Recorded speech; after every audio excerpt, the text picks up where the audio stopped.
মোদের ভোটে জোরে বাবু, মোদের ভোটের জোরে বাবু লোকসভা পান। মোরা বেঈমান মুসলমান, মোদের নাই কেন ঈমান।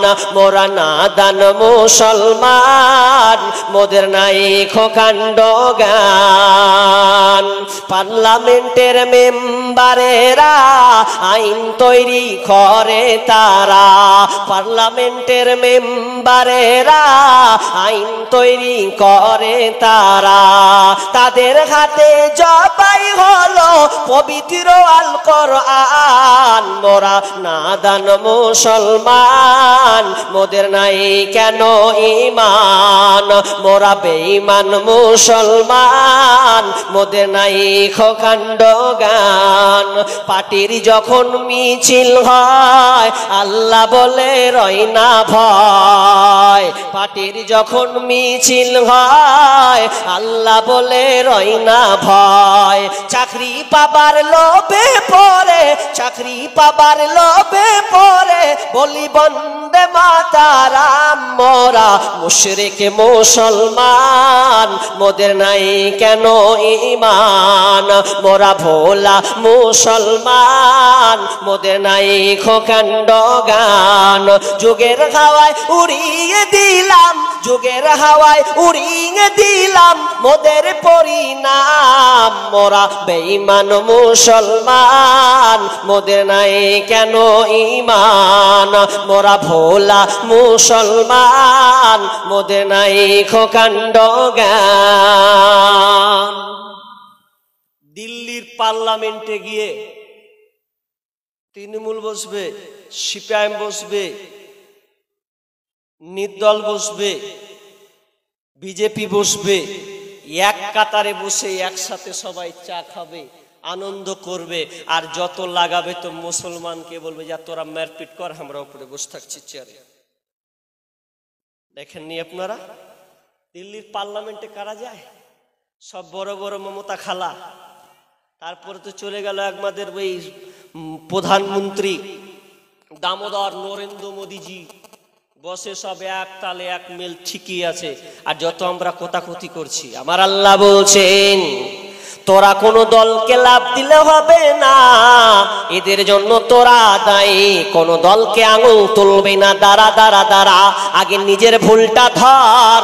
কি কারণে তোরা আজকে লাঞ্ছিত হয়েছিস? আমি আল্লাহ তোদেরকে এমন সময় তোরা পৃথিবী রাজত্ব করেছিস। আপনার কি নাম ফ্রান্স, তোরা আপনার স্পেন মুসলমানদের হাতে ছিল।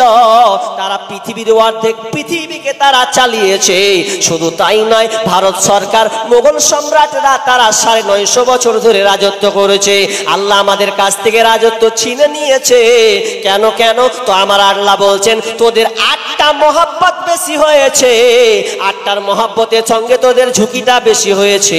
আর 3টা মহব্বত তোদের কমে গেছে।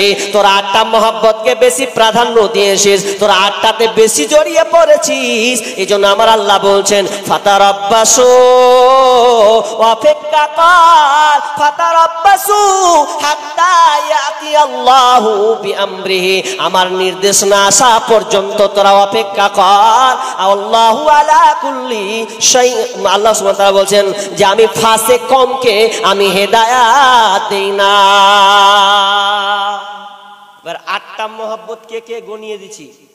কুল ইন কানা আবাউকুম, বাপের মহব্বত, ওয়া ইখওয়ানুকুম, কুল ইন কানা আবাউকুম ওয়া আবনাউকুম, সন্তানের মহব্বত, ওয়া ইখওয়ানুকুম, ভাইয়ের মহব্বত, ওয়া আজওয়াজুকুম, স্ত্রীর মহব্বত, ওয়া আশিরাতুকুম, বন্ধু বান্ধবের মহব্বত, আসিরাতুকুম ওয়া আমওয়ালুন ইকতারাফতুমুহা, সঞ্চিত মালের মহব্বত, ওয়া তিজারাতুন তাকশাউনা কাসাদাহা, তোমার ব্যবসা বাণিজ্যের মহব্বত, তিজারাতুন তাকশাউনা কাসাদাহা, ওয়া মাসাকিনু তারজাউনাহা, তোমার ওই বাড়ির মহব্বত, যে অট্টালিকাটা বানিয়েছো, এই 8টার মহব্বত তোমার বেশি হয়ে গেছে।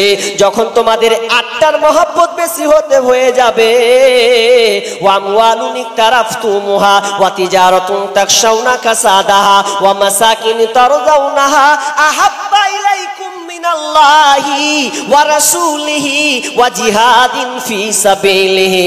আর এই তিনটা মহব্বত যখন তোমরা কমিয়ে দেবে, আল্লাহর উপরে মহব্বত কমে যাবে, রাসূলের উপরে মহব্বত কমে দেওয়া হবে। যখন তোমরা এই মহব্বতটা কমিয়ে নেবে আর আল্লাহর পথে রাস্তায় বের হবে, দিনের জন্য বের হতে হবে, এটাকে তোমরা ছোট করে দেবে, নিচে নামিয়ে দেবে। তো কার চাইতে? এই আপনার আটটার মহব্বতের চাইতে আমার আল্লাহ বলছেন ফাতারাব্বাসু, অপেক্ষা কর। যখন তোদেরকে শাসক আসবে, বেজাতিরা যখন মারবে, সেদিন বুঝতে পারবি, সেদিন বুঝতে পারবে আমি আল্লাহ ওই ফাসেক কমকে সেদিন হেদায়েত দান করব না। বিশাল লম্বা হয়ে যাবে, তাই লম্বা করব না। আমি শুধু উদাহরণ দিব একটা। আটটার উপরে মহব্বত, কেমন মহব্বত আপনাদের দেখি। আচ্ছা, বিয়ে তো সবাই করেননি, অনেকে ছেলের বাপ বসে আছেন, নাতিপুতি সব হয়ে গেছে। এটা উদাহরণ দিয়ে আপনাদের, আপনার বেটির বিয়ে দিবেন, বেটি তো বেটি যখন আপনি বিয়ে দিচ্ছেন, তো বেটির বিয়ে দিতে গেলে তো আগে কাছের নিকটবর্তী এলাকাকে তো আপনি আগে দাওয়াত দিবেন, তাই তো? নিকট কাকে দিবেন?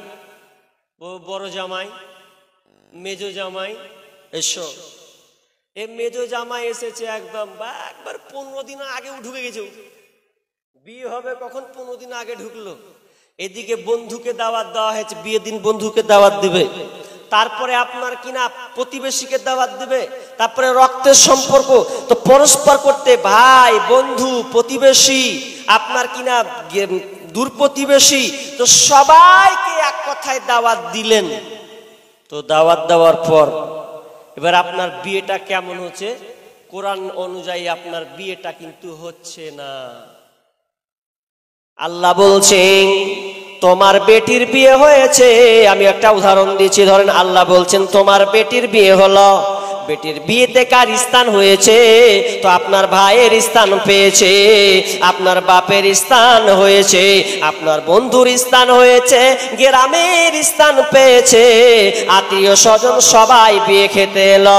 আর বিয়ে খেতে আসার পর যখন তারা বিয়ে খাবে, কিন্তু বিয়ে করতে গিয়ে সুন্নাতি তরিকা কিন্তু মুসলমানদের মধ্যে নাই। একটা মেয়ের বিয়ে হবে, তো মেয়েটা যে বিয়ে হবে ইসলামী তরিকা অনুযায়ী বিয়ে হবে।